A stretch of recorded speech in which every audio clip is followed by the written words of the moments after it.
you just saw I was on a phone call with a random guy who called on one of my properties, just came on the market. Next thing you know, we're talking about lap dances and having fun. And, that's what this is about. People got to slow it down, bring the energy, bring the transparency, bring the realness. I'm doing it for me, not for the looks or the accolades. I don't post that stuff. It's irrelevant to the outside world. I do things solely for myself. I like to be in front of my guys. I see the assets. I write the checks myself. I'm a hands-on person. Business is not a passive engagement. It's always proactive. It's personalized. It's tangible. See it, feel it, touch it, engage it, smell it. As one, you can perform very quick, but the experience, your client service is just on another level. I've given up a lot of relationship time to chase that dollar, and I regret that to a certain degree. I mean, there's certain things like money's not the greatest thing in the world. Your time and those relationships are the number one, and your health is obviously the most important. If I can help you, you're a wholesaler out there and you have a deal, call me. I'm not even care about buying your deal. I'm blessed. If I can help you pivot and to retain that opportunity, that asset, let's talk about it. The law of reciprocity. This is the Mr. Burr Show. Welcome back to the show, everybody. This one, I'm telling you, you guys are going to want to rewatch it again and again and again. You're going to want to share it with all your friends and family because I have one of the largest private investors in the entire space. Arizona for sure. You've got to be the biggest guy in Arizona. Nationwide, you're probably up there as well. How many homes now? 300? Under three. Just under. Just three. under, right? Yeah. 300 properties he owns, and what he does is really, really unique. He's actually the bank, so to speak, and you guys know I love talking about being the bank. He's the bank on these properties by cross-collateralizing them. It's insane. You guys are going to get so much value, and when you do, like I said, make sure you share it because the more you share it, the more we can all grow together. So, guys, it is my pleasure to introduce, you probably already know him, Zach Kepes. Welcome to the show, brother. Thanks for having me, buddy. I missed you. It was a great, when I saw my phone ring, I have you on my phone as Devin Wholesaler. I should say Devin Burr, Devin the Bank. But I forgot what I was doing. It was in the middle of something. We FaceTimed and got something really big going on. And I was excited to have your call and connect and rekindle where we left off. I don't think I've seen you since maybe a hike or... It's been a while, It's been dude. a long time. It's been a while. You've been crushing it. So congrats on all your success. I appreciate you, man. I appreciate that. When it comes down to success, it's hard not to compare, right? Sure. But I say all the time, comparison's the thief of joy. Yeah. And in my lane, I do well, but dude, you're on another stratosphere. So thank you for being here. Thank you for just being able to share all your knowledge with my community. I think everyone's going to get a ton of value. So let's jump it off with just real estate. You've been in the game for like 22 years? 21 years, yeah. 21? August 5th, 2002. So Insane. Just over 21. It's crazy. Time flies, man. Even this year, it's crazy. We're almost at Halloween, and I'm thinking like the year just started mentally. But Right. no, we're 3/4 of the way done. It's just crazy how fast time flies. It's insane. Like, I'm trying to think, 21 years ago, what was I doing? So I was 17. Wow. Right? So I was 17. Were you a new father? You were a young father. I was a father at 22. Okay. But at 17, I still had my V card. You know what I mean? So let's put that in perspective. So funny. Let's put that in perspective, right? So why real estate? Let's get into that. Why did you choose real estate? And let's just go down that road. I think by default, real estate found me. I mean, I'm an entrepreneur. My father's an entrepreneur. Grandfather's, it's in the blood. I mean, when you meet and you see our circle of our sphere of influence, the people we hang with, we kind of have that same mentality, the same mindset. We like to be our own bosses. We go hunting every day. We're driven. It's just something that's an innate talent that I believe we all possess. And I think that I've worked on Wall Street. I've studied finance and multilingual and looked at a lot of business opportunities. And when you look at the wealthiest people in the world, the common denominator, about 99% of them, is real estate, right. Active or passive in some capacity. Even the wealthiest people in the world that acquired their net worth through technology or clothing or whatever it may be, by default they take those proceeds and they invest in real estate. You look at the Forbes wealthiest people in the world, that's the common denominator. So by default, There's just so much opportunity and control. And when we talk about your business and ability to leverage and arbitrage, you can't do that in many businesses. You can do that in real estate. And that's why I think I fell in love with it. Guys, did I tell you this can be good? I mean, we're what, 5 minutes in? And the energy for one, just off the hook. That's one thing I love about you, man, is there's never a lack of energy. And you go hard. I don't think a lot of people really realize how hard you go. You are nonstop, dude. No, I came in here and I was like, hey, I want a coffee. You're like, your energy is still crazy. I'm like, and we're straight up, like, what we do, and and I love it because it's just transparency and having a good time and relaxing, and that's momentum. You kind of get in that space of winning, and it's hard to get out of being stagnant, right? So as soon as you slow down, you get tired and lethargic, and that's what happens at the end of the day. Like, I go hard, I'm sure you go hard all day. Yep. As soon as you sit down and kind of detach from things, then you kind of pass out. Yes. But as long as you're in that perpetual motion, it continues to motivate, and that energy just, transcends. It's a domino effect with the people that we engage with. What do they say? A body in motion stays in motion. Correct. Body at rest stays at rest. 100%. Right? Yeah. And that's one thing I love about you is your energy is always on point. So I'm a firm believer that as soon as someone gets around somebody, they almost mirror that energy to an extent, right? And then we have the control to leave that situation if we want to. So if you came around and your energy is just mopey and I wouldn't want to be around you. Sure. Right? So I would get myself out of that environment, right? A lot of people don't do that. They stay in those environments, and that's why they are in a perpetual state of going down instead of stagnancy or absolutely. Yeah, so that's what I love about you is your energy, dude. I've never once encountered you and your energy is off. Well, maybe we haven't spent that much time together. No one's perfect, but I work on it. It's not something I just wake up and have this energy. It's something, and I know that, and we could talk about this, you're doing the cold plunging thing. You're a huge advocate for working out.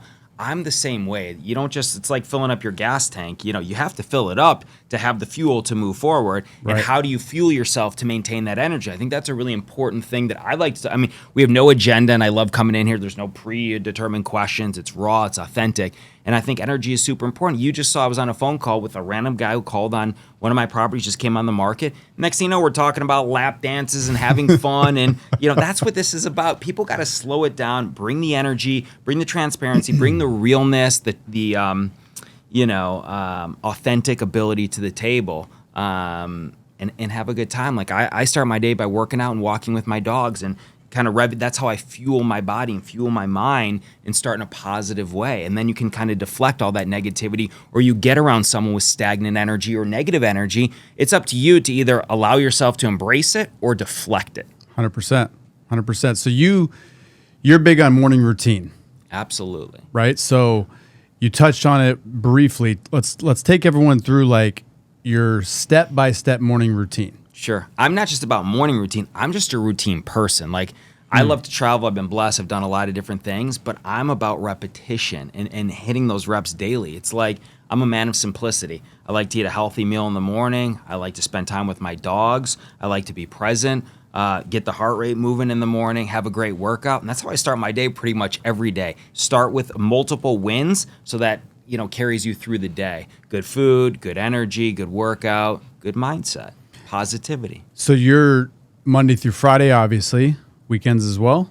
Every day I'm walking those dogs, waking up, eating a healthy meal. I try and work out 7 days a week. It may not be in the same level of intensity. Like I'm doing this thing where I burn 1,000 calories a day. I don't want to leave the gym until I'm drenched. It's like, I don't believe in the stagnant mentality or doing something at 50 or 60%. And that transcends in business as well. Like if you're going to do something, someone says, Zach, you've never done anything at 80%. You're not going to remodel a house by putting a Band-Aid on it. It's just not my mentality. I don't know how to do that. It's about full surgery. It's about putting in the full effort every day, even the micro things, not just things that people are looking at in your own private life. If you're winning privately, you're going to win greater publicly. 100%. Yeah, because most people don't see all those little things that you're doing. They just see the end result. Totally. Right? Yeah. And one thing I really admire about you is most people don't know how successful you really are. You drive around a Prius a lot of times, right? I drove it till it blew up. I that thing finally blew up. Yeah, I don't. So how many miles did it have on it? Oh, 200,000+ miles. So you were driving a beat up Prius when you could have easily gone out and bought a Ferrari, a Lamborghini, You know what I mean? Like, most people don't realize just how wealthy you are. You live in Paradise Valley with an incredible view with your house, right? People don't know that because you're not this kind of person that's going to flaunt and show everything off. And I talk about it all the time, the power of compounding. Mm-hmm. You've been in the business for 21 years, so the compounding effect of your money, just you've had the time for it to grow. That's built your wealth. Mm-hmm. But also, you just don't buy stupid crap. Totally. You know what I mean? The thing is this, it's funny how I've evolved as a person. I can say when I was you talk about when you were 17, I think it's really important when you're engaging with people to bring the V word. You talked about your V at 17. I've had my V card my entire life. And we're not talking about virginity, folks. We're talking about vulnerability. Okay. I was going to say, He's bro, like, what? I was going to say, there's no way you're a virgin, bro. There's no way. Definitely not a virgin. But I like to be vulnerable and like put it out there. So I could say that, early on in my career, I did think, I want to buy these fancy cars, and I was never showy about it, but just something about maybe ego or pride, and I thought that's what success is. And as you evolve in your success and in your career, all those things really don't matter. I don't really care what, of course I want to be liked and appreciated, but I want to be respected. I want to actually help people in terms of their mindset, in terms of my legacy is not what kind of car I drive or where I live or anything, is how I've impacted other people and helping them make good financial decisions or changing the trajectory of their life, whatever it is through my business, engagements with them and communications, and 100%. advice. And just being around them, just being around you sometimes makes people want to step their game up. I mean, I've noticed that as I've kind of ascended to more success, just when people get around me, they feel like they want to do better just because I'm doing better, right? So that kind of thing is huge. And what I love too is that, again, you're not broadcasting anything.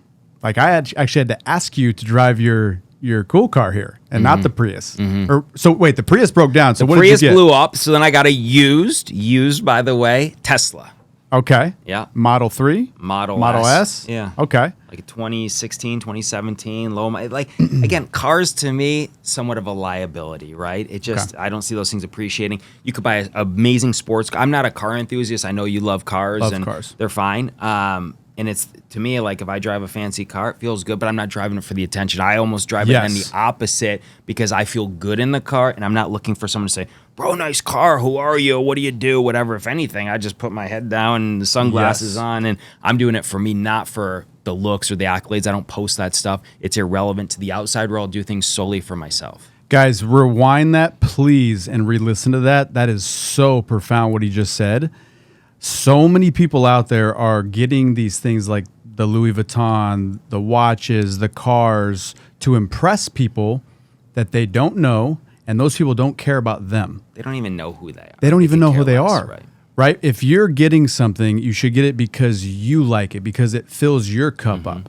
Right? So like me, I'm a car guy. I love cars. I've always loved cars. I remember being a little kid, a faint memory of on Christmas, I had a remote control car. Before they would actually make all the turns, it would only make a left turn. So to turn right, you had to go in reverse. You know what I'm talking about? Yeah. I have this memory of this car, and I'm like running it into like all my siblings' feet at the dinner table on Christmas. Since then, I've just loved cars. Yeah. So when I get a nice car, it's for me, it fills my cup up. Yeah. Could I afford maybe a nicer car? Probably, but then I'm doing it for someone else. For sure. You know what I mean? Yeah. So I love the fact that you think that way, and that's probably why you're so wealthy. You're not spending your money on dumb stuff to impress people that don't care. I do things for me, and that's it. Again, earlier on, I say that I bought a dumb sport, and I lost. In fact, I learned when I was in my early 20s and had a good success in the real estate, I bought an SL 500 Design U Edition car, and I was excited to show people because I was like, oh, and now I've reached success. But the great story was when I sold the car, I had enough to buy a single-family home because I was smart. I bought the car for cash. I don't know your methodology. Paid cash for the car because I accumulated that wealth through real estate deals. And then it depreciated over time because it was a horrible investment and it was an ego thing. And I learned and I'm humbled about it. And I lost, 80% of the value. And I probably drove it literally 30 times. And one of the greatest stories ever was I went on a date with this beautiful Japanese girl, and I saw my buddy, and we rolled up. I think it was Pita Jungle. It's funny. I'm driving this fancy car, early 20s. You rolled a Pita Jungle on a date. You may remember those days. And my buddy says, oh, that's so nice of your grandpa to let you use his car. And the girl goes, your grandpa? And I was like, my buddy's a jokester. And the whole time that I would date this, she's like, be honest, is that your grandpa's car? And I was like, I'm happy to show you the title. I don't think that's necessary, but if that's what you care about, I don't think we're supposed to be, dating. This isn't the right match. It was so funny. So the whole time, are you living in your parents' house? Is that your parents' car, your grandpa's car? What's going on? So funny to this day. The bottom line is I exited the car. I sold it.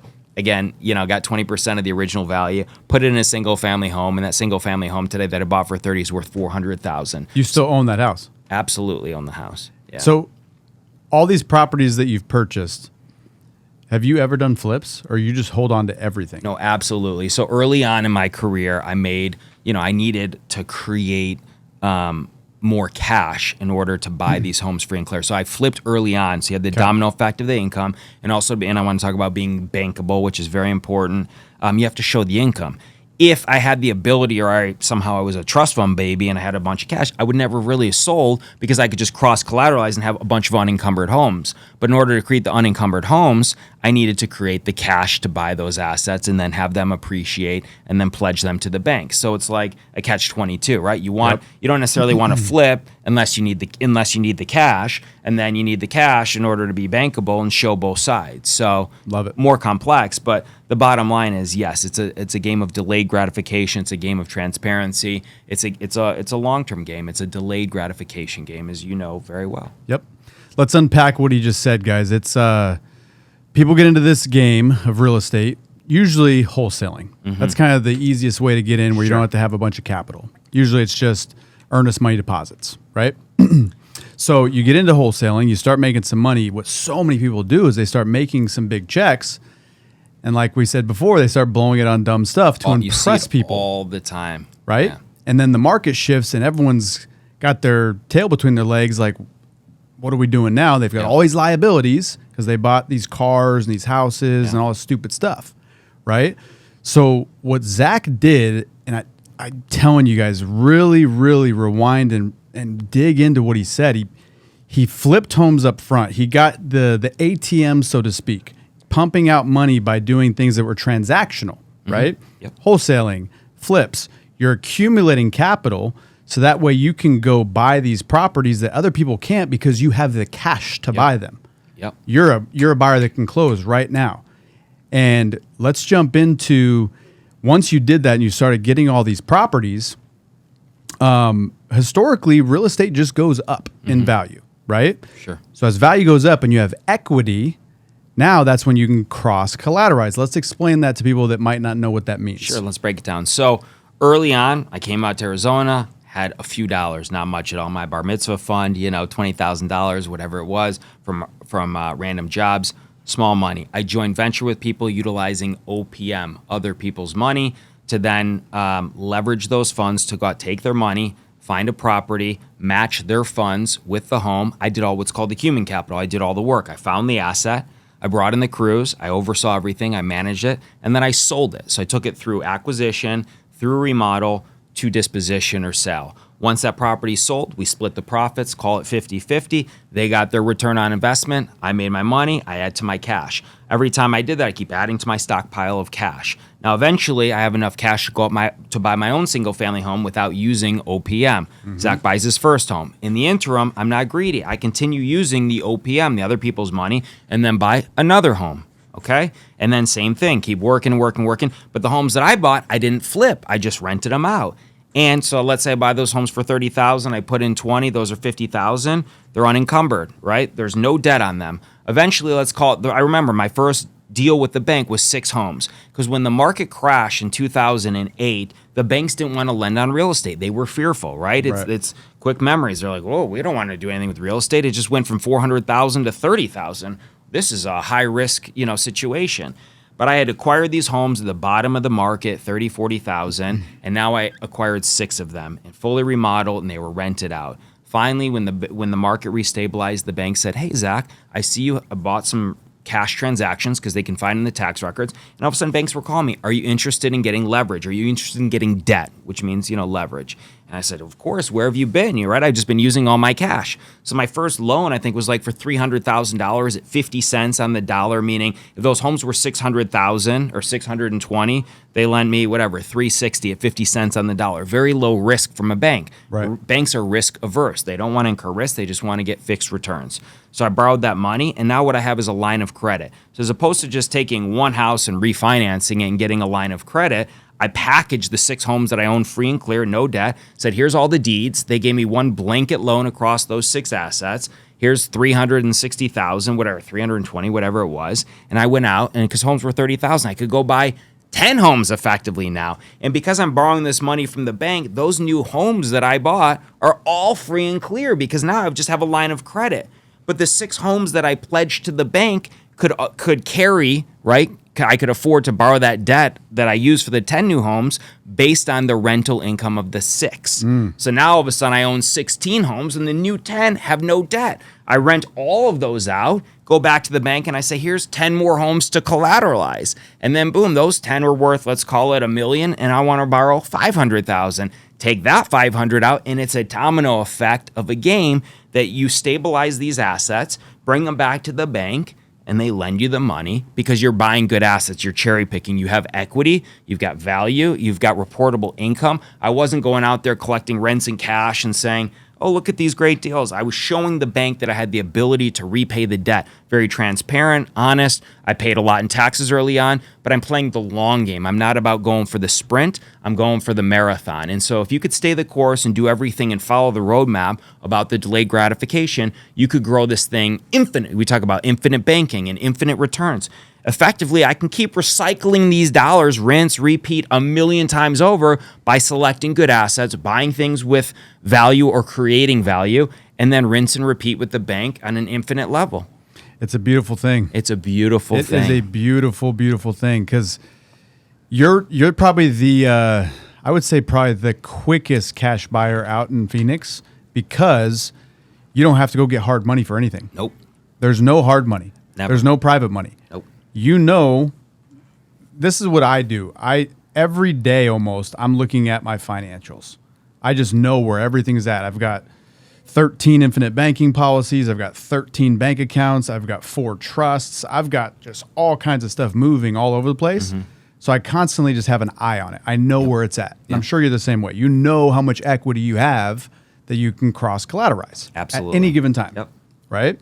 So a deal comes across your plate for, let's say, 500 grand is the buy price, and you know without a doubt, ARV, after repair value, for those who don't know, is $1 million, and it needs $100,000. I wish that deal came across my desk today. I love those. But that's a great example. I'm just giving like a no-brainer example, right? No-brainer. So that comes across your desk. You're like, yeah, you've got your equity line. You can buy that on the spot for 500 grand. And then guess what? The 100 grand, you don't need to go raise that capital. You've got your line of credit, which is it just a checkbook? Pretty much. I mean, to me, it's really just a phone call. I mean, I'm old school. I carry a checkbook to pay all my... It's funny. People look at me. They're like, why do you go out to your houses? Why do you write these checks? Why aren't you using all this technology? I'm an old school guy. I'm a relationship guy. Like, let's dial this thing back to, any business. I like to be in front of my guys. I see the assets. I write the checks myself. I'm a hands-on person. This business is not a passive... engagement. It's always proactive. It's personalized. It's tangible. See it, feel it, touch it, engage it, smell it. Those are important features in any business. If you step away from and you think you're going to run something virtually, I think you're highly mistaken. I think your relationships long-term are going to take a turn. Is that why you think you gravitate towards real estate as well? The tangible aspect of it? The control. Like I know 100%. You can be the captain of your domain with your banking. You're controlling your policies. You're controlling arbitraging. Interest rates. You're in complete control. It's the same thing with real estate. It's tangible. I can go out to my houses. I can meet my tenants. I can draw the real contracts. I can collateralize it. I love that. I mean, name another business, and I tell everyone all the time, where can you get 8 to 10% returns? People think, oh, you're in the business, you're making 30, 40, 50%. Maybe in some, specific areas outside of Arizona, you're seeing that in some, low-income housing with high risk and who knows.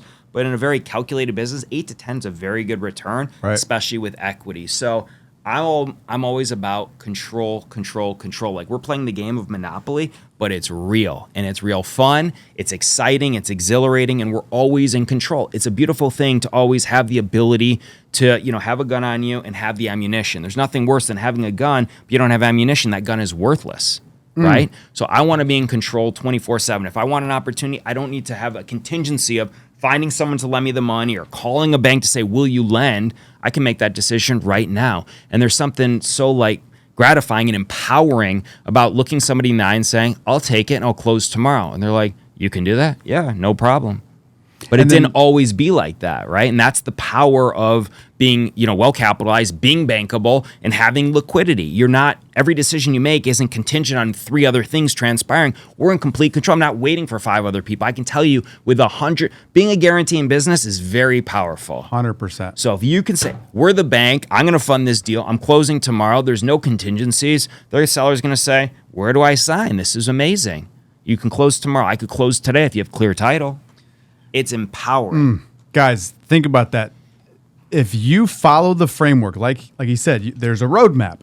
Success leaves clues. Like it leaves clues. People become successful by following certain things and doing it consistently. Yep. Period. So if you follow these certain things that Zach's laying out here, eventually you get to a point where, you can close like that, guaranteed. And when you do that, guess what happens? Credibility goes through the freaking roof. Yep. And so next referrals, time, so next time they have a deal, guess who they're thinking of? You, because they know you close. Yep. Every time. Yep. The person that says they're going to buy the property that backs out of it, they're not going back to them again. Never. Right? So it builds so much credibility, but the way you do that is you delay gratification. You delay buying that new shiny car. You delay going on the trip around the world. Like I'm kind of guilty of it, but I use passive income to do it. I'm not doing it with earned income where I have to trade my time. Right. So that's a big thing you believe in too, because that's why you have all the rentals. Passive income. Here's the best part about it. We talk about the morning routine. I can smile when I'm walking my dogs in the morning, when my phone is, especially on the 1st through the 3rd of the month, when the phone is ringing through the Zells of the tenants paying. They're paying for my time to do what I want to do. Yes. But it's a delayed gratification. It didn't start out that way. I had to put in just 21 years of work. It wasn't like I just showed up and all of a sudden these checks are coming in. I grind every day. I still grind today like it was my first day hunting real estate. But I love it. I'm passionate about it. I want to step back to something we talk about, like being in control in the experience and reputation. I think you want to, and I thought about this for a while. When you go into a restaurant and you have the ability to write a Yelp review, for example, and the waiter comes over and they say, hey, Dev, they're not going to just walk over to you and say, I'm going to serve you a steak or I'm going to bring you a random drink. You're going to say, this waiter's weird. He's just guessing what I want. It's about the whole experience at the restaurant. You always want to provide that 5-star experience and being consultative. It's not just about bringing the money and here I'm aggressive and I'm the bank. I'm going to say yes tomorrow and we're going to do this deal. It's the whole equation and the engagement of having fun. It's the whole I'm going to be proactive. Once we do a deal, you're going to be wowed so much by me that you're never going to forget about just the money showing up on time, but the full experience of not, trying to retrade, not calling 5 other people. It's just, with a high level of confidence, when you're coming to my restaurant, you're going to have the best meal of your life. You're going to have the best experience of your life. If you can deliver that same mentality and that same, 5-star, like I said, service and food and hit on every single star, you're doing something right. It's not just the money. It's the engagement. It's the communication. It's the proactive versus reactive mentality. There's so many things that it's not just money. It's relationship based. So think about what is your energy in these circumstances. And this is applicable to any business. How are you engaging with your customers, your colleagues, your partners, everybody in the transaction? It's funny because I see certain people that I'll do business and I'll be on a 3-way call and I hear them, demeaning somebody maybe entitled, their loan officer. And I'm like, if that's how you are, just like thinking that I don't hear it on the phone, how are you really behind the scenes or how are you really treating these other people? So it's always just important to bring your best self and try and bring that 5-star level of service. Again, putting aside money, bankability, and everything that you do. That's so good, man. Have you ever had Cafe Monarch out here? Too expensive for me. I've heard it's amazing. I don't think I've eaten there. I know it's an old town. I may have had a meal. It didn't stand out to me. It's absolutely incredible. Like the food, the chef there I think is top 5 in the nation chef. So Sure. the food is just. Who's the chef there? I forget his name, but Is it James Beard? No, it's don't- James Beard Winner or something. bottom line is the food is incredible. Okay. Right? But the service is pristine. Yeah. So like you get the bill and you're like, it was worth it. Right. Because the service from the second you walk in the door till the second you walk out, guess what they do? Like me and my wife will go, Mr. and Mrs. Burr, would you like a picture? Like walking out, they have like this little light and they take this beautiful picture of you after you've had this great meal. Like those little things go a long way, and that's why they can charge more because of the service. Yeah. Right? I'll never forget when I first got into real estate, I was doing a ride along with Templeton Walker. Shout out Temp, love you, dude. You are the homie. I love Temp too. Love him to death. So I was doing a ride along with him, and it was at Stake 44 or Seasons 44, Seasons 42, whatever. Season in the Biltmore. In the Biltmore, Yeah. it was like this little lunch thing, and Kent Clothier was talking and presenting some I was there. software. You were there. I was there. And I remember meeting you. I thought it was the Capitol Grill. It might have been. Yeah, I don't know. okay. But I think it was actually Capitol Grill. So I remember I met you. Temp introduced us, and the first thing you say, you're like, "Good Lord, are you a bodybuilder?" Because at the time I was Yeah. jacked. Yeah. You But still are jacked, by the way. I was jacked on another level. But I remember that lunch, and the thing about it is that's crazy is that experience. Going back to that, it was so out of my element. And I remember we were talking, and we got onto like I was still employed at the time. I was at Quicken Loans. And you're like, oh, With do the you? Stouffer. You're like, oh, do you know Matt Stouffer? You guys went to like school together, right? High school. Yeah. So you know Matt Stouffer. I'm like, yeah, of course. So then we started talking about that. The reason I bring this up is because one thing that I've done in business that I learned from Quicken is client satisfaction. That company, for I think 11 years straight, they won J.D. Power and Associates Award for client satisfaction.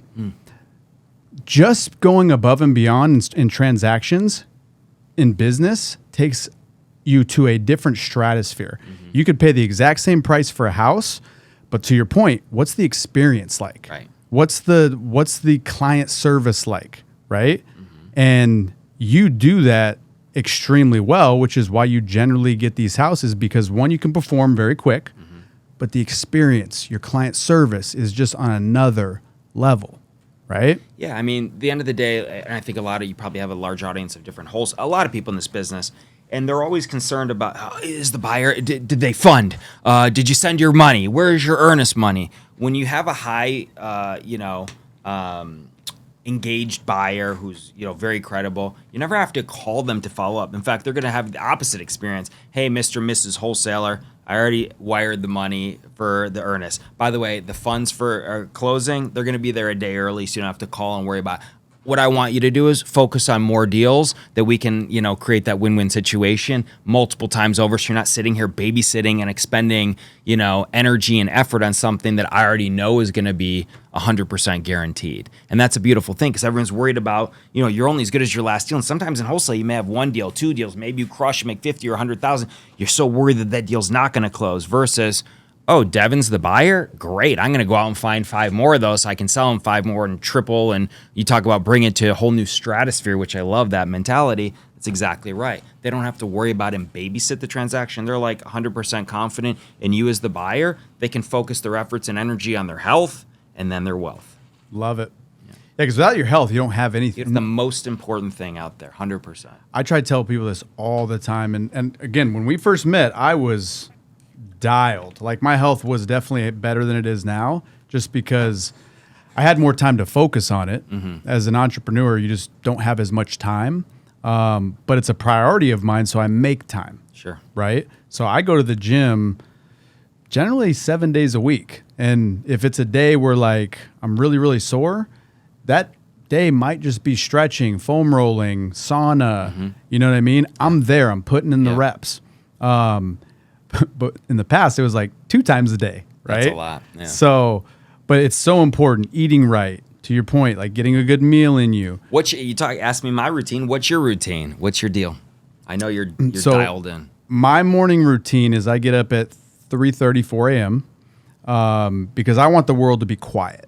I want it to be quiet so I can just be with me more. Like so often we're so in our phones, we're so like in technology, we're doing this, we're doing that, we're being human doings instead of human beings, right? So I want everything to be quiet. I put my phone, which my phone is my alarm, I put it across the room. So I have to get up in order to turn it off. So you go to bed at what, 7 p.m.? Well, this is probably past your bedtime right now. About 8:30. Okay. But yeah, so the alarm goes off. I have to get out of bed in order to turn it off instead of just reaching over and hitting snooze because then you're not going to get up. I get up, turn it off. I go splash my face, brush my teeth, drain the snake, and then I go meditate for at least 10 minutes. Wow. And then I go directly to the gym, put in about an hour and a half workout, come back, take my daughter to school, and then I'm off and just cranking in my business. Do you go there fasted or do you eat something? I go fasted. Really? Yeah, I go and you fasted. live fasted as well? Yep. So I live fasted. Interesting. I drink BCAAs. So do I. So I'll drink what those. Flavor? What flavor? I really love blue Raz. Okay. Blue Is that Raz. an Amazon product? Yes, I'll send it to you. Okay. I'll put the link in the bio. A link in the bio. I'm a Costco guy. I like to buy wholesale, so I get my stuff at Costco. Put the link in the bio. Okay. But yeah, so I just BCAAs. I crush it at the gym. Get back, take daughter to school, and then that's Hold on. No coffee, no nothing. nothing. Okay. So that's at 7:30. I'm usually dropping her off, and I'm really intentional about my day. I try to be done by 2. I don't want to, so I try to crank in a smaller time frame. By 2 o'clock, I'm done. Like I might take a call here or there, but I want to be able to spend quality time with the people I love.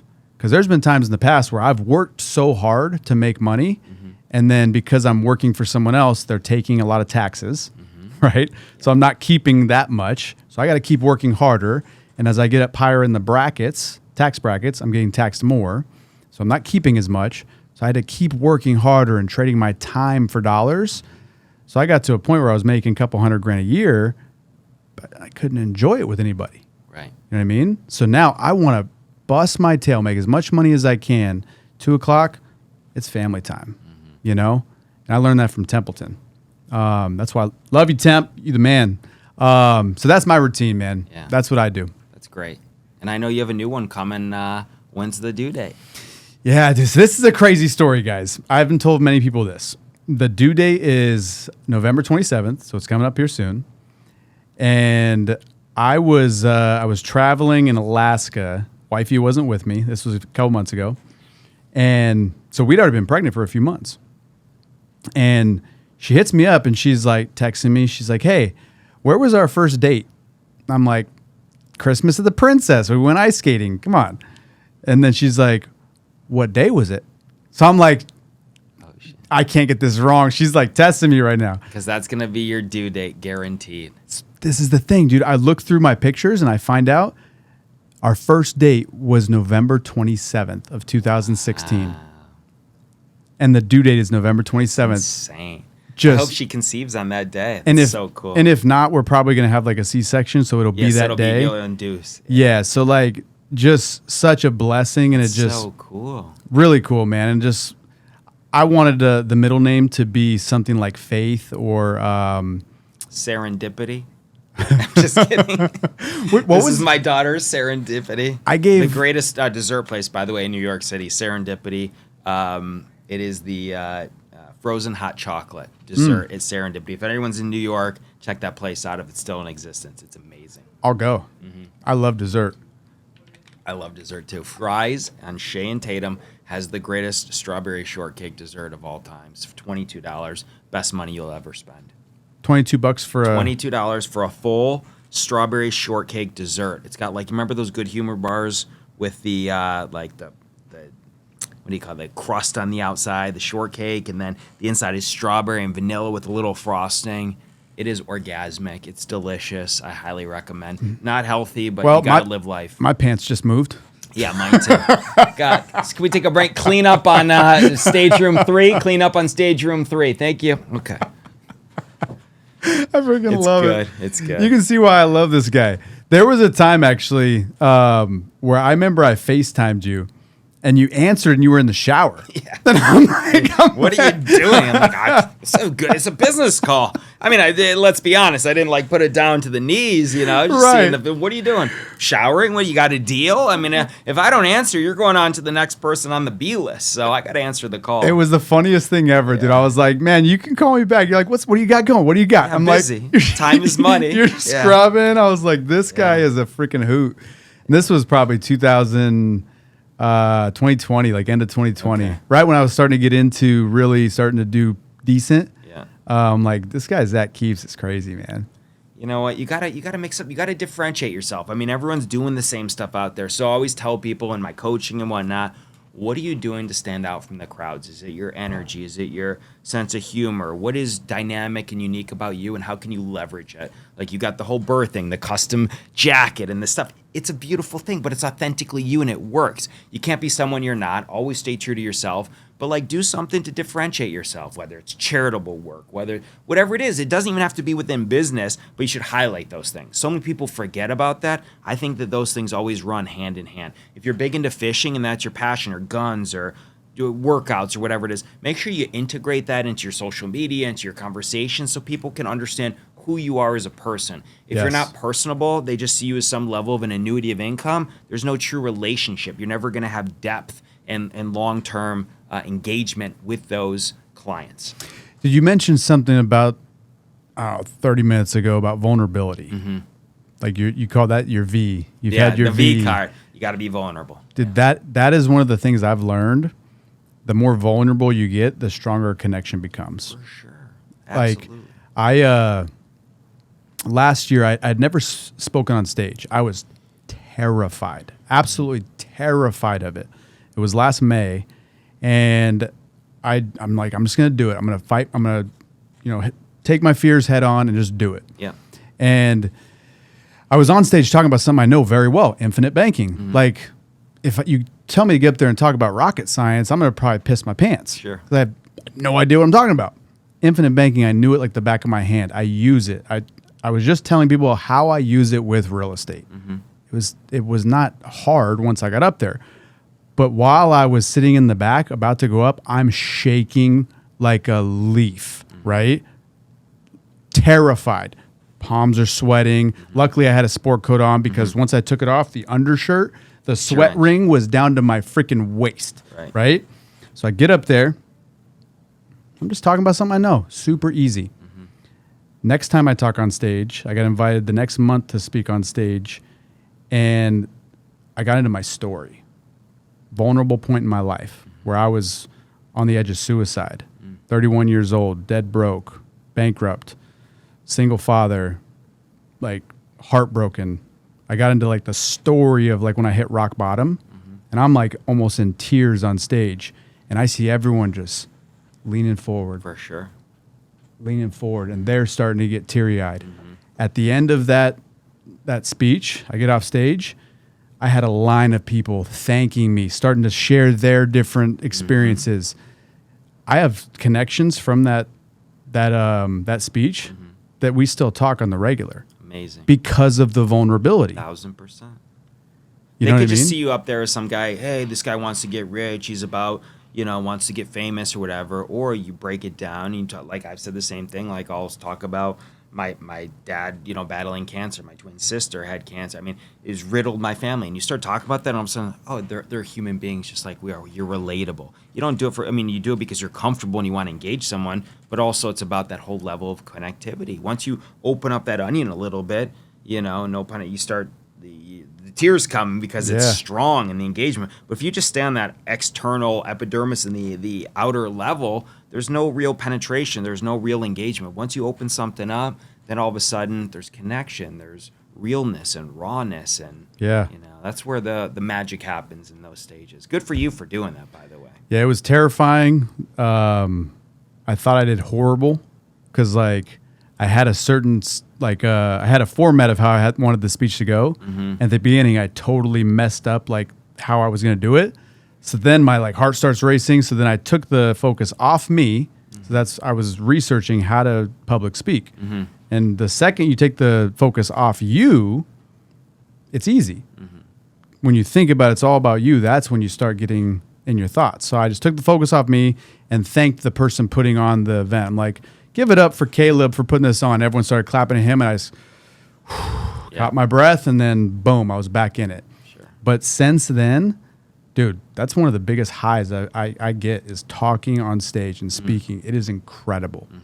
And that part of it is because it gives you a chance to be vulnerable in front of so many people and connect with so many people on a level that you just couldn't otherwise. There's nowhere to hide. That light's on you. It's not like I'm ducking out of here. You got to, get after it for sure. But you're right. It's I've spoken at many different, conferences and engagements and whatnot.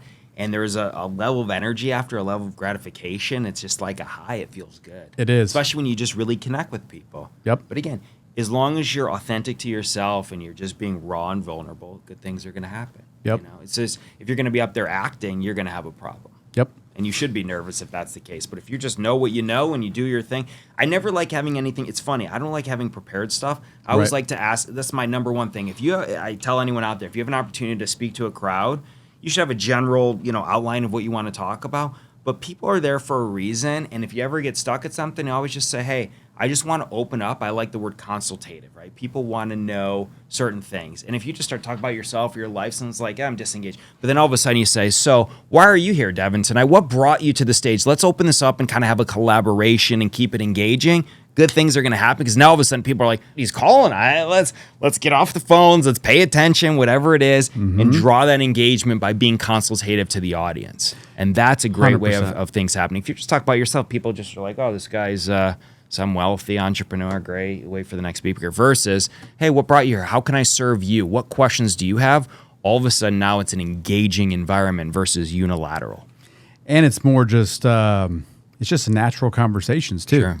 Like one thing when I was starting this podcast I did not want to do is what most podcasters do, a lot of them, they've got their phone out and they've got questions they want to ask. It's so ridiculous. Right? Yeah. Like I've done, I think you're the 9th guest now. I have not scripted any questions. I just come in here to just have a conversation. Totally. That's it. Yeah. Right? And I know that you can give value because of what you've ascended to in your life. There's so many people out there that can relate to you that might not relate to me. We could be saying the exact same thing, word for word, but just maybe the way you look, they relate to you. They don't relate to me because the way I look, or vice versa, right? So I tell people all the time, like, you're put on this earth to do something great with your life. You have a message, you have a gift. Share it.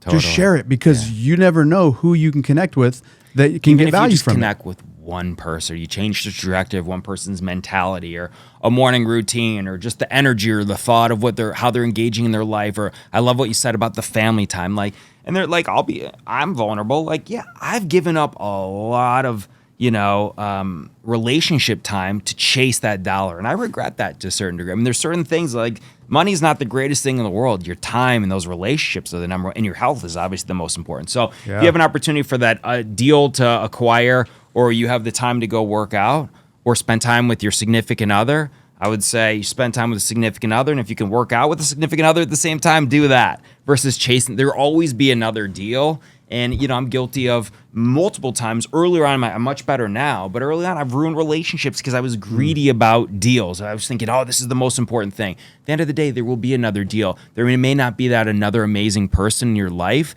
that is way more beneficial, that will help you get to, the level that you want much faster than some other financial opportunities. So being present is super. I'm proud of you to say, hey, I'm 3:30 in the morning when it's quiet. I'm the opposite. I'll work late at night where I underwrite deals where it's super quiet because I don't want there to be any cloud. I'm making very significant business decisions. Any asset you're buying now in Arizona, $300,000-$400,000, you're distracted by some music or some girl or some guy or whatever it is, you can make a poor decision. You have a lot of money on the line. You need to be clear-minded. And however you can get into that state of mindfulness and clarity, everyone operates different. For me, it's, working out and I come out and then just my energy, my focus is, ready to roll, ready to acquire versus that whole like jumbled and distractions and the social media and all that stuff. You don't need that. It's a waste of time. So what time do you get up? 9:30. 9:30? No, Okay. I'm just joking. I typically get up around 7 in the morning. I'll go to bed around 1 o'clock, 1:30. Okay, so 5-6 hours of sleep. Yeah. A lot of people think like I need to get 8 hours. You don't really need to get 8 hours. It's probably healthier if you get it if you're getting 5 hours every single night. It's probably not the healthiest. You're going to get to a point where you probably need to recharge a little bit more. Sure.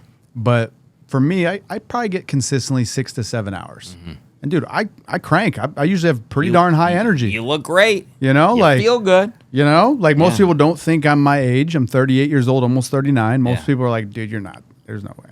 You know what I mean? But I take care of myself. I eat right.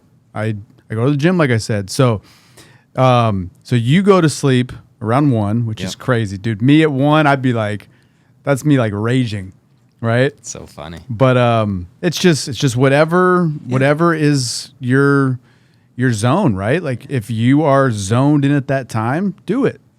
I'm not, so I don't. So like, hey, we talk about, comparison is the thief of joy. Right. God bless you. Here's one thing too that I've learned. I wish abundance for everybody. If you can go out and you wake up at 3 in the morning, that works for you. Wake up at 3 in the morning. I'm not saying, all of a sudden Devin wakes up at 3, so in order to be successful, I'm going to wake up at 3. If that doesn't work for you, it doesn't work. Stay in your own lane. And I wish Devin gets up early and has great meditation and harmony and great morning sex and whatever that is. I wish you would an abundance of that. But I'm comfortable with me getting up at 7. And there's no judge. You want to judge me? That's on you. I don't judge anybody. I wish blessings to everybody. Early on, it wasn't like that, right? I thought it was a zero-sum game, right? There's a winner and a loser. But it's not like that. Everybody can win in the world. Yeah, that's that abundance mindset. And it really is. And I truly I hope everybody's healthy. I wish everybody is successful, whatever that means for me. And success isn't just about money, by the way. Everyone thinks it's money and material things. In fact, a lot of times it just, messes with your mindset. All the more material things you have, I think more complicates your life. Heavens. So I'm a man of a simplicity. So you've got the abundance mindset, obviously. You didn't always have it. No. So you had this. It's interesting how you shift, and I think I've just matured a lot from early on in my career. Okay. So was there like a turning point when that happened? I think, I remember flying out on America West Flight 5. I remember it's weird how my memory is. America West Flight 5, and I wrote down in my journal when I was coming out here, I want to be a millionaire. And I was just so hyper-focused on becoming a millionaire. That was all. I'm just going to need to make money. And then you achieve that goal, and you're like, that doesn't mean I'm super happy. I just worked my ass off and gave up all these different relationships and opportunities and all this stuff. And it was like... And it felt no different, right? It felt no different. It was like almost deflating, right? All of a sudden you make $1 million and you're like, it's not that it's all cracked up to be. It's the relationships. It's the people in your life are the most important people, and what's most important in life. And so I would just tell people, don't just focus on the money. Focus on if you don't enjoy what you're doing, don't do it, number one. If it's not, whatever your career is, find something that you're going to be excited about getting up in the morning. I happen to love doing deals. So for me, yes, I work my ass off, but it's not really work for me. I like it's the to game. me, it's a game. I get to play real life Monopoly every day. That's my mindset. There's stuff that comes at me, just like I like to draw the analogy to an equity portfolio, right? Every day the stocks aren't going to go up. It's just, if that was the case, everyone would put all their money in equities and it's a guarantee and every day goes up 0.1% and there's no volatility. Life isn't like that. So you should be excited about the highs, but you should be able to withstand and weather those lows. And so even when I've had a call, this morning, even on my walk, my AC lady calls me, hey, Zach, with this AC, it's a compressor, it's 12 years old. We can fix it for $3,000, put a new one in for $5,700. Most people are like, I just ruined my walk. No big deal. I'm of the mindset surgery. Go ahead and replace it, but it doesn't have an impact. Most people hyper-focus, I just lost $5,700. Not I didn't lose it. I've just reinvested it in that house. It's that mentality of it didn't penetrate me. I'm not going to allow that I just lost. I didn't lose anything. I've enhanced a property. Now I don't have to worry about it for probably 10 years because I just did full surgery. It's it's better than what it was before. It's a good investment. No big deal. I didn't lose and I'm staying the course, the delayed gratification. So I like to tell people, how are you handling what people would perceive to be a negative situation and actually turning it around into a positive. I don't let the negativity penetrate me. And that's the power of being healthy mindset and just having that good energy, because I can deflect a lot of things. Freaking love that. So it's like I get tenant calls all the time and I self-manage. I'm vertically integrated. People are like, how do you do that? All these people yelling and this and that. Well, the reality is they shouldn't be yelling if you give them 5-star service and if you listen to them and empathize. And like today's a perfect example. I had a lady call me and I said, her name's Rose and I bought her property and I met her at Starbucks. I like to meet my clients and tenants and whatnot. And she says, hey, I'm struggling this month. I've potential cancer and brain and all this stuff. And she's calling me because we're friends, right? I don't treat her like some annuity of income. And I felt horrible for her. And I said, and I was proud of myself because I said, when we got off the phone, right before off the phone, I said, Rose, thank you so much. Don't worry about the rent. We'll get that work through. Most importantly, I want you to, she doesn't have a lot of people in her life. She's an older woman struggling. I said, you can call me at any time. I'm here for you, not just as your landlord. I'm your friend. And if there's anything you need, I don't care what the hour is, you can call me. You want to talk about, she was crying. She said, Zach, can I write a review for you? You don't need to write any review. I love you as a person. I met her one time. We really connected at Starbucks. I heard her story, how some older guy was taking advantage of her out of town. One of those, when people meet them online dating and they represent one thing. I forget what it's called, sharks or... Catfish. Catfish, yes. Yes, he was like catfished by some guy. And like, you need to sever this relationship. He's toxic for you. It was just interesting to really authentically connect with this woman today. Best part of my day. Not hearing her negative news, but changing her mindset of, I'm here for you. A lot of people don't have that. It's sad. So I'm blessed that I can have really good relationships with the people that I work with. Couple of things, guys, that's crazy. One, we talked about Zach has almost 300 properties. Self-manages all of them. Mm-hmm. Like, there's no property manager. He's managing all of these, which is just... I have a team, in fairness, but it's just I keep it in-house because of these relationships are so important for retention. How big of a team? Very small team. I have an assistant Vicky, I have a bookkeeper, I have a full-time handyman. That's insane. Think about that, guys. That alone is insane. That shows you the grind and the grit that this man has, but it's not work, it's a game, right? So that is crazy in itself. Another thing is just, I think that with most people, when the light is on them, when people are watching, they're on their best behavior. They're going to do everything right in order to seem a certain way, right? It's the people that are the most fortunate in life, in my opinion, are generally the ones when no one's watching, they're that same person, right? 1,000%. And no one was watching you and her. It was just you and her, right? Yeah, it's not some recorded conversation where on YouTube I'm trying to be a good person. You weren't. And I'm not saying I'm the greatest person in the world, but this is great. I love this conversation where this is going.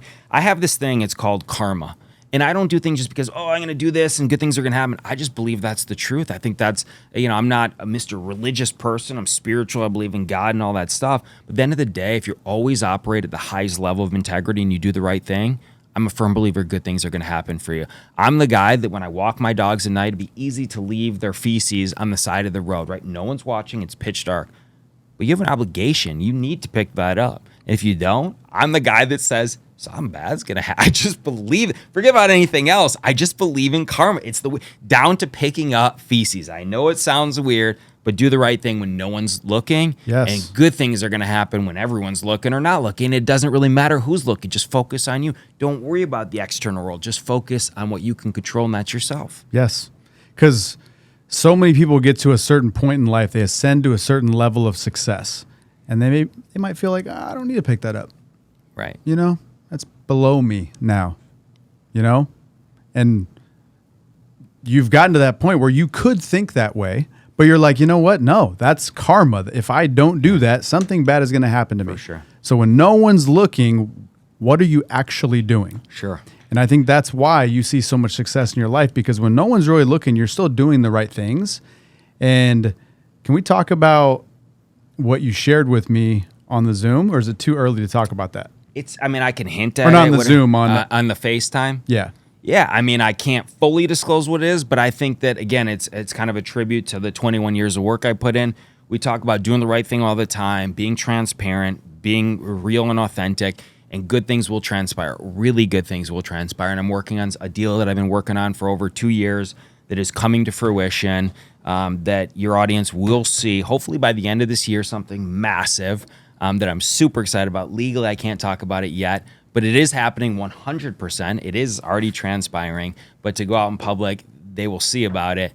and we can make an announcement on your station when Okay. it happens, so they can see it and kind of see what's going to transpire and future opportunities. It's going to be Dude, I'm so exciting. I'm so excited for you guys. It's something massive, and it's going to play into kind of what we just talked about, how you were with your tenant and just you were there with her, you were present with her, you weren't worried about just everything else. You were just worried about making that connection and being authentically you, which is just a kind, caring person. Most of the time. I mean, I'm not portraying all these people. I'm some saint. I'm far not. I made a lot of mistakes. I've done a lot of dumb stuff just like everybody. I hate when these people say I'm the greatest person ever. I was just highlighting a good experience today, but just like everyone else, I'm vulnerable. We all make poor decisions sometimes, and I own that. You own, and also like, I think it's important to own the stuff that you've done. If you effed up, take responsibility for it. Yes. For sure. It's like, and never, like every time, even if someone who I work with or someone who's part of my team screws up, at the end of the day,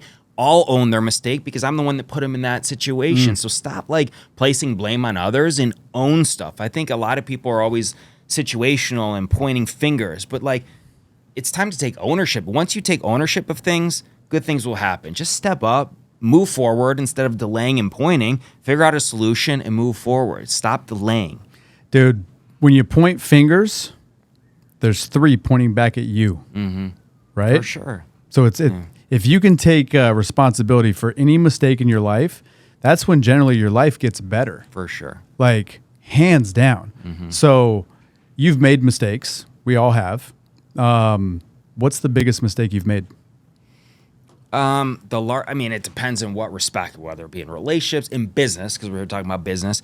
The biggest mistake I made is losing 7 figures on a terrible investment on too much trust. I invested a lot of money that I made early on in my career into another real estate opportunity with people that I highly trusted, close to the family, and I lost it all. I didn't lose it; they lost it, and I didn't document the situation, so it cost me, literally $1 million of a poor investment due to trust. And so if you could take that lesson, which is statute of frauds, get everything in writing and document it and where it came from and how it's supposed to be utilized, you always be protected. But don't just do business on a handshake, even with people that are close to your family or our family or whatever it is. Always be conservative. Statute of frauds, get it in writing, get it notarized, understand where the funds are going and how they're going to be utilized, vet the operation. Don't like make this money and think, hey, I'm going to be laissez-faire with it and think good things are going to happen. Slow it down. That's when you should really be in conservation mode. It's not like everyone's looking for that quick fix of, oh, they're offering me 15%, I'm going to invest in it. The higher the rate of return, the more risk, right? Yep. So it's easy to get lured in. I'm going to invest in this cannabis business, invest in this business, that business, and they see that you're making this money. That's when you should, put your brakes on a little bit, do some defense mechanisms, vet the operation, do your due diligence, and then slowly and incrementally maybe test the waters. But don't just put, $1 million in something because these people appear to be successful on the periphery or really successful, but now they really need your money. So slow it down, put the brakes on, vet the operation, and also invest what you can afford to lose. At the time, that was a large majority of the money that I made, and I was a fool. And then I said to myself, I can only go in one direction at this point, and that's up. I couldn't get more broke at that point, but I just continued to work hard, stay true to myself, had good people surrounding me. One of my best friends, Isaac Scheibel, was like, dude, you're great at what you do. You built that before pretty quickly. You could easily rebuild. You can't give up. And you talked about early on at 31 and, your hardships and whatnot. You were 31 when you went through a tough time. Yeah. So early in my career too, I had a great taste of success, worked hard, and then I made a very poor investment because I trusted and I see this high potential rate of return. And all of a sudden it was like just getting kicked in the nuts, right? That was a poor decision of mine. I shouldn't have invested $1 million. Maybe I invest $50,000. But I always like to be in control of my money. So once I relinquish control, I think there's no better operator, facilitator, captain of your money, of your future than yourself. 100%. So that's the best thing about what you do. That's the best thing about what I do. We're always in control. I know you're not much of a reader, right? I'm illiterate, actually. I can barely read. Okay. No, So close. I could read, but I'm not. you're just not, that's just not what you do. I'm impatient. Right. So I've become a reader over the years. At 31, I had never read a book. And I started realizing that at 31, all the stuff that was happening to me was my fault because I was not working on me. And reading is one way to work on yourself. It's not just that. You work on yourself a ton of different ways. You just don't read. Sure. Right? I saw it as like, that's a way I can work on myself. So I started reading self-help book after self-help book after self-help book, right? One of the best books I've ever read is Richest Man in Babylon. And one of the things that he talks about is having control. That is one of the staples for the wealthiest people in the world. They control their money. They have control. Yeah. I always relate it to a car. If your brakes go out, you've lost control of stopping your car. Your risk of crashing goes up. You lose control of your money, your risk of losing it goes up. For sure. So this is why I put so much money into high cash value whole life insurance, because one, you have total control. I can use that money for whatever I want, whenever I want, no questions asked. It's an unstructured loan. So I can get a loan from my policy using my money as collateral. There's no structure to it. I don't have to repay it. I create the terms. If I don't repay it, they just deduct it from my death benefit when I pass away. It's inevitable. I'm going to die. They just don't know At when. the rate you're going, I don't think that you are going to die. I might become bionic, right? I think you are bionic. You look even better than you did on the mountain a couple years ago, by the way. Thank you, brother. I know that you say you're not in as good a shape, but you look as strong as ever to me. Thank you. I appreciate you. But yeah, to my point is just control. Control your money. Always have control of it, because let's say, here's what most people do, right? They get paid, and before they touch their money, IRS takes their portion, right? And then they max out a 401k. That's literally giving up control of their money when it's worth the most.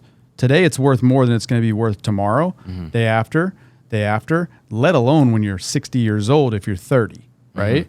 So you have no control until you're 59 and a half. You're giving up control now to have control then. Dollar's going to be worth hardly anything.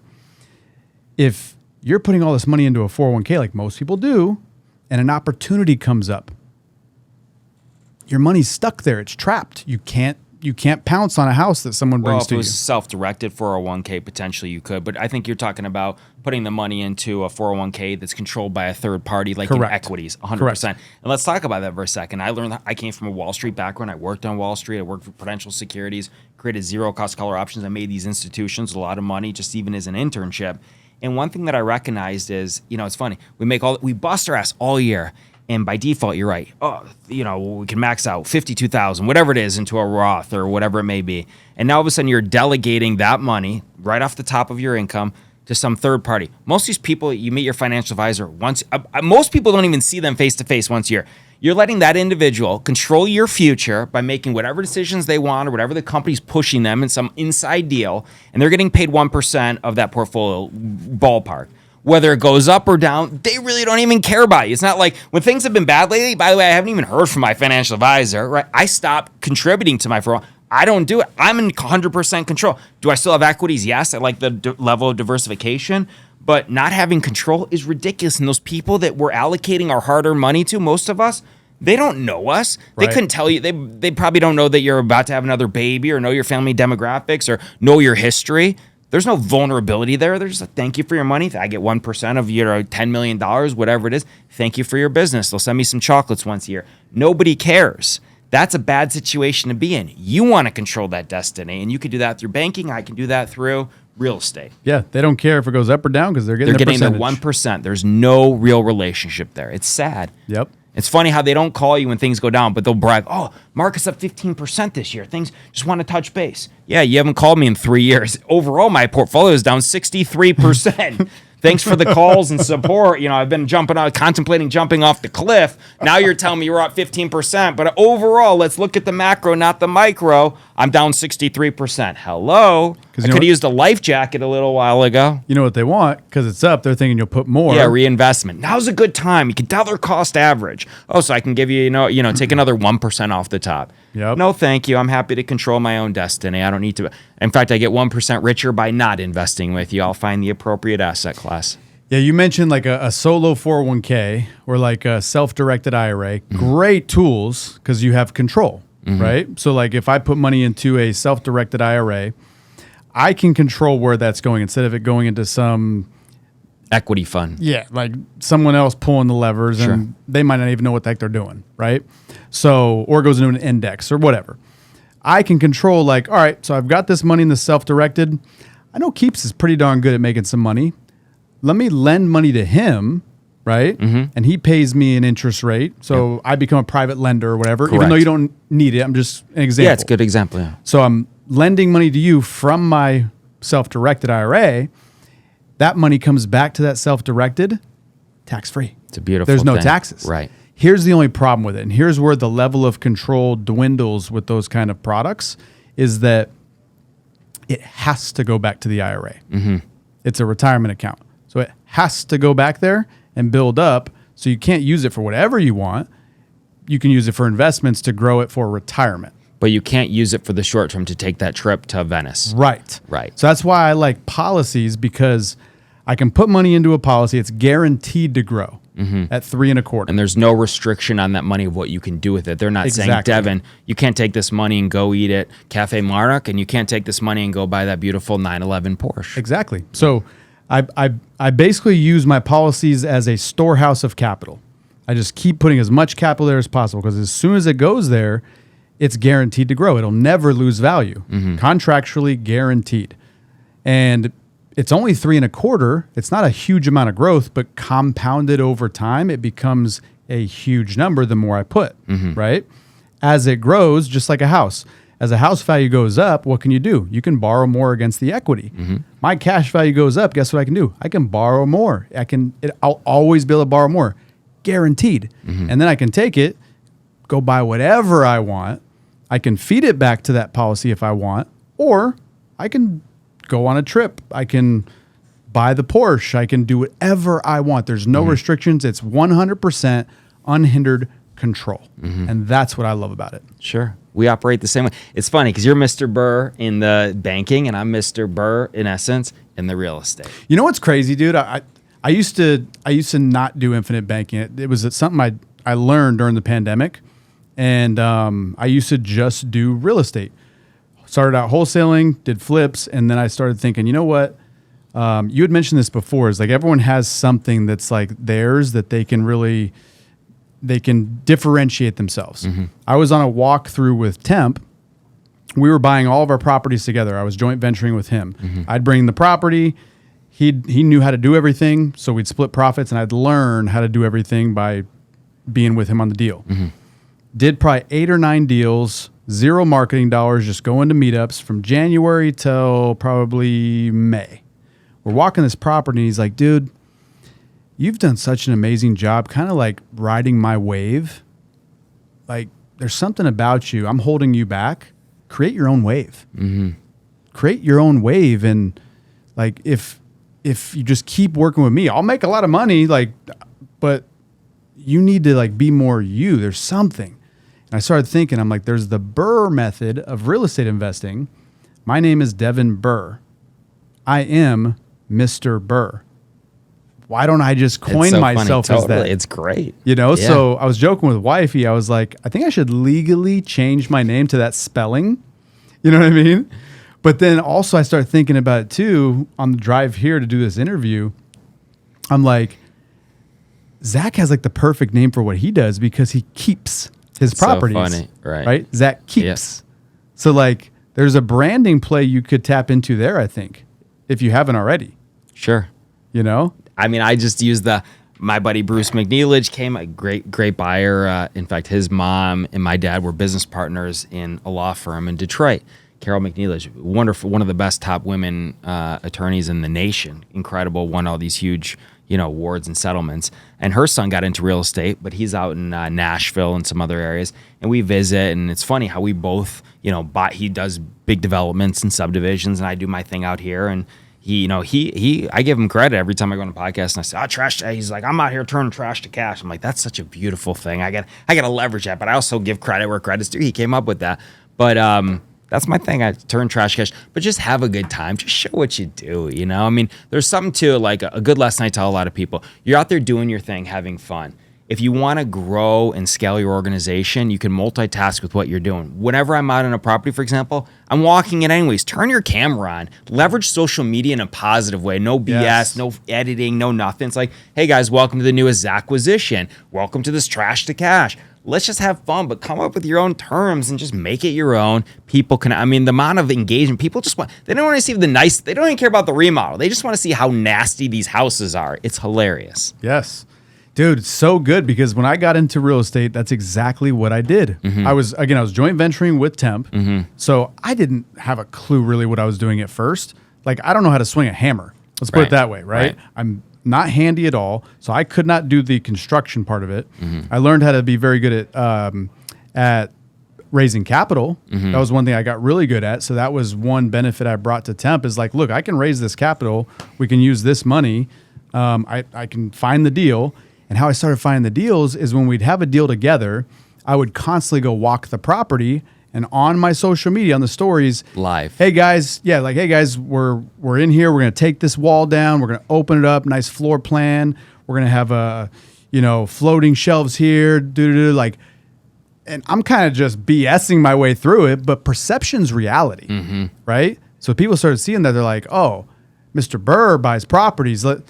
I started just getting people sending me stuff like crazy. For sure. I'm like, this is insane. Action breeds opportunity. Yeah. It does. Like, so if you're inactive or passive, nothing's going to transpire. If you're active and proactive, good things are going to happen. It's just karma. It's a domino effect. You're already there. Just turn on your phone. People want to know what's going on. And now you're also top of mind because they realize, oh, Devin's out another property. Zach's at another property. Every time I see someone, geez, can you save some for the rest of us? I'm like, your perception is not reality because there's an abundance for everybody. I just bought a house, 2 houses this week. Like, easy. There's hundreds of thousands of deals. These are just one or two. I'm sorry that no one else is demonstrating what they're doing, but have that top of mind mentality. And have the abundance mentality. Exactly. There's so many deals. You've got, let's say, 300 properties. How many houses are in Phoenix? I don't know the exact number, but do you know the number? I don't, but it's, maybe millions? No, I don't think millions, but I think there's hundreds of thousands. Right. Hundreds of thousands. Yeah. So there's no shortage We should find out. Can we do a Google search? And I'm curious how many houses, but it's interesting. And pull up Maricopa County. How many homes in Maricopa? How many do you think? In Maricopa County, I would say there's got to at least there's no reception in here. That's so weird. I don't know how many. We're blocked in this room. That's funny. Your phone hasn't rang. Mine hasn't rang. No updates. Okay. Well, anyone watching this, Google search that, and then you'll see our point is that there's so many opportunities. So many. So it's like, don't feel hindered by the fact that you see me doing a bunch of stuff, or you see Zach doing a bunch of stuff, or you see, anybody just crushing it. You can do the same thing. You just have to take action. And by the way, we encourage you to. Like, it's funny. Yeah. My mentality now is, hey, before I want to buy every deal. Oh, I'm in showering. Devin's calling me. I have you on my phone. Devin wholesale. I'm going to miss a deal. The reality is people call me now, and anyone knows this who's a wholesaler.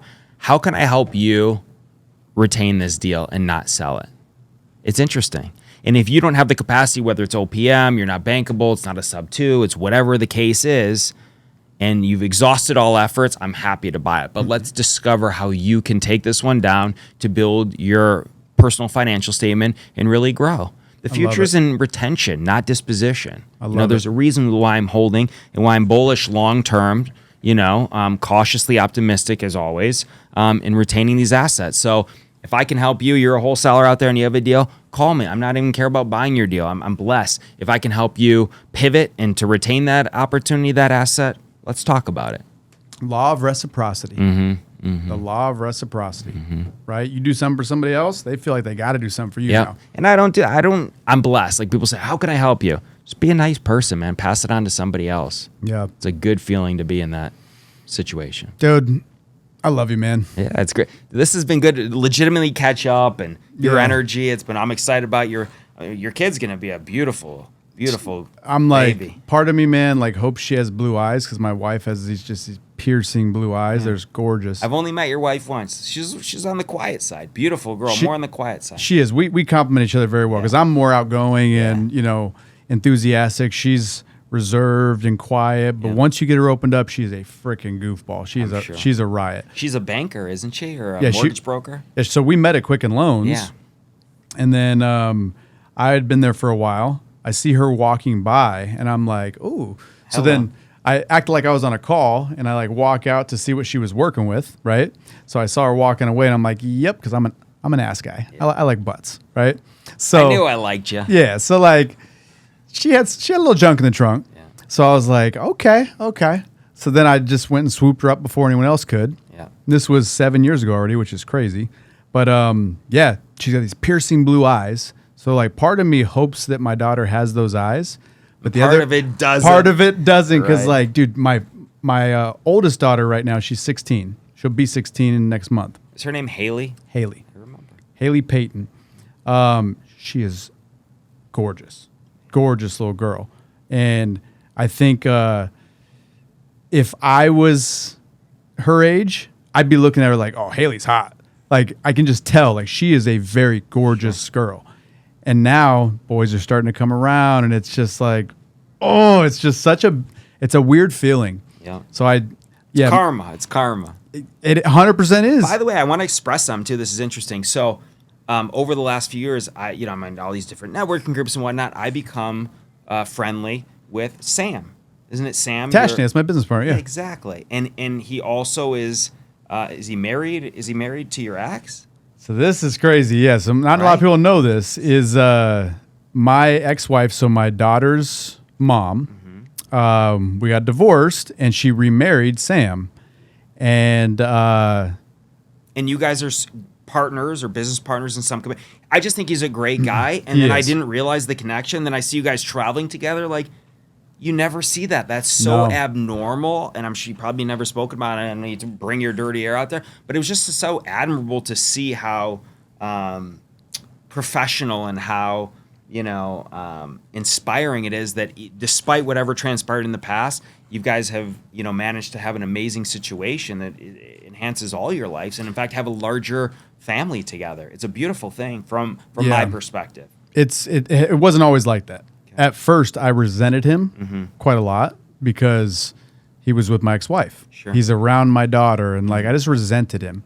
More me and him got around each other, like we got along really well. He's a great he's guy. a great dude, and just like we vibe together, and like I'd be around where my ex-wife, we'd be butting heads a little bit, but like I loved being around him. I'm like, this guy's awesome.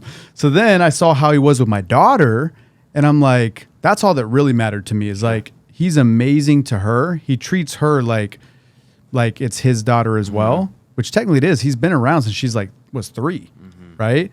So what happened and where it really turned was when our egos went away, mine and hers. Him and I were always cool. When my ex-wife and my ego got put to the side, we all became best friends. And now he's my business partner on the real estate side because he's got his contracting license. He can build a skyscraper from the ground up with his licenses. I know how to source capital and find deals. Yeah. So we started a partnership, and the name of our company is Unique Dynamic. Interesting, because it's obviously a unique dynamic. Yeah. And it makes sense, but I can see that from the outside. And then just meeting him too, like guys know guys, right? You could just tell right away you gel. Like I would do business with him in a heartbeat. You could just tell he's an honest, transparent, good dude. So shout out to him, and that network of people that I met with Jesse and some of those other guys. Just Jesse's a solid dude too. Yeah, just great guys. I think I'm playing volleyball with him tomorrow. Cool. Did he invite you? No, he did. Did he? Okay. He did. I was gonna say. 9 a.m. Okay, cool. I got the text. You gonna be there? Probably not tomorrow. I'm slammed. I have a lot going on right now. But I said in the next few weeks that are coming up, I would love to. By the way, are you a good volleyball player? I used to be, yeah. I just haven't played for a long time. Yeah. So when he asked me, I was like, dude, I'd love to. We have maternity pictures tomorrow. Got it. I just don't know what time. Like my wife runs my life. Sure. So I just got to make sure it's not at that time. Yeah. And or close to that time. And I told him I'd let him know. And then I said, is it sand or court? Please tell me it's sand. Sand is great because court you'll kill yourself. Yeah, sand I is like sand. Sand's so much fun. So I used to be pretty darn good. I just haven't played in 4 or 5 years. But it's like riding a bike. Sure. I'll be rusty, but I want to go back to something that you said. I know it's your podcast, but this resonates with me. Checking the egos, right? A lot of people, I see some guys get a little success and they change as a person. yes. I can't stand that. Go back to when you were in middle school or high school, whenever, when money wasn't on the table. Just be you. I hate seeing, unfortunately, how money, is a true reflection of somebody's inner soul and being, and how a lot of the evil that is done to certain people out here. It sucks. It So I think that amplifies who you are. It amplifies. Exactly right. It amplifies who you are. At the end of the day, put put the ego. There should be no ego. We're all the same. We defecate the same way. We pee the same way. We walk and run the same way. We're all human beings. Nobody cares. At the end of the day, people think people care. Nobody cares. Just be a good person. 100%. Yeah. Dude, I always forget who says this. I think it was Ed Milet.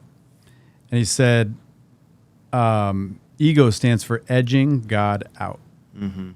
So like when you have an ego, it's all about you. And there's not even another being. There's nothing. It's just me. It's all about me. It's a narcissistic BS. Yeah. So nothing really good can come when you have just a big ego. For sure. For what? We're all the same. So you had a little success. Can you maintain that success, right? Like, especially in the real estate or any business, right? People can get lucky for a little bit, but can you get lucky long term? Not if you're going to have an ego, you won't. Right.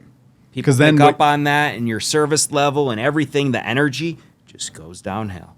Yeah, because generally when you have an ego, you think, oh, I've made it, and then you stop growing, you stop grinding, you stop taking the actions that got you to where you are, right?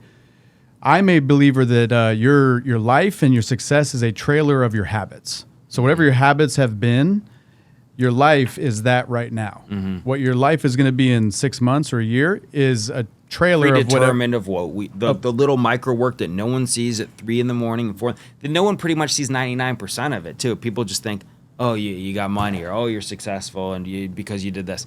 It's because the things you don't see is why you're successful. Part of me wants to do like some sort of documented series where I literally document every single second of my day. Mm-hmm. You know what I mean? And see like what that would do. For you or for the audience?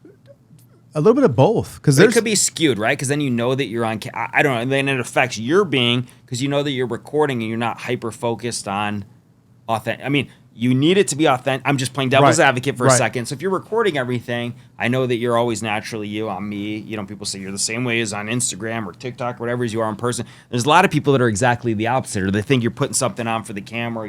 You're an imposter. But that's not the case. Well, here's what I wish then. I wish that there could be a camera and I didn't know about it. There you go. Yeah. I didn't know about it. Yeah. And then the CIA to film Devin Burr for a month straight with a little, that you think it's a fly following you around, but it's a camera and a recorder. CIA, you heard this. There you go. But like, think about that, because there's times where if you're really being honest with yourself, if I'm being honest with myself, there's times where I could be working harder. I could be more present with my wife. I could be more present with my daughter.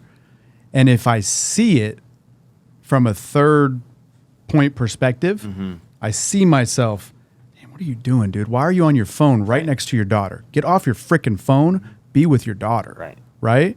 I think if that was something that could happen. So you're doing it for you, or you're not doing it to show other people all those micro things that you do. Okay, understood. I thought you're saying, hey, I want to film so people actually see that I'm busting my butt for 18 hours a day, and these are my habits. No, but you're doing it to constructive criticism for yourself. To get better. Like, we all can. The fact that you recognize that we're imperfect, and you're imperfect, we're all imperfect, obviously, far from perfect, that we could always fine-tune and enhance everything. 100%. I have this mentality, too. It's like when I'm at the gym and I talk about I work out with my buddy Tim. He's great. Shout out to my boy Tim.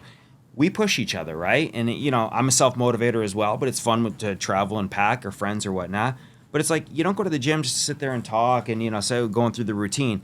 Either you're in it to win it, or you're just in it and you're just kind of passively going through life. But like when we're there, we say to ourselves, we're not leaving until we are drenched in sweat. Otherwise, we went to the gym, but you didn't accomplish anything. You were there, but you weren't your highest and best use of yourself for that time. When you walk out and you could see on the treadmill or the stair mat, I think you're a big stair guy.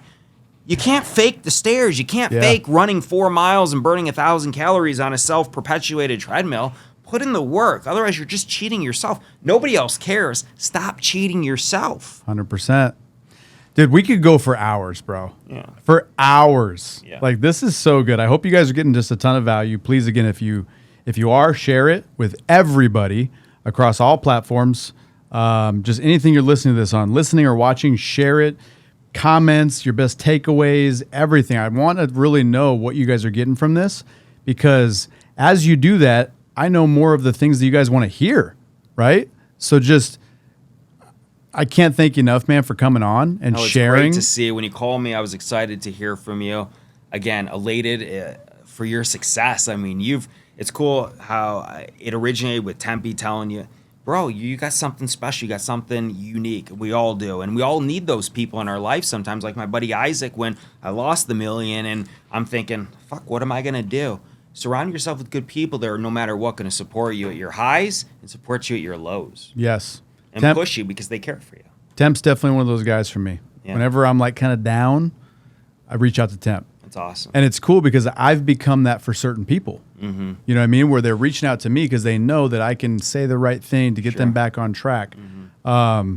So, dude, just a blessing to have you on. I appreciate you. Good to see you, yeah. Guys, again, hope you got a ton of value. Share this with everyone you know. Until next time, I love you guys. Peace.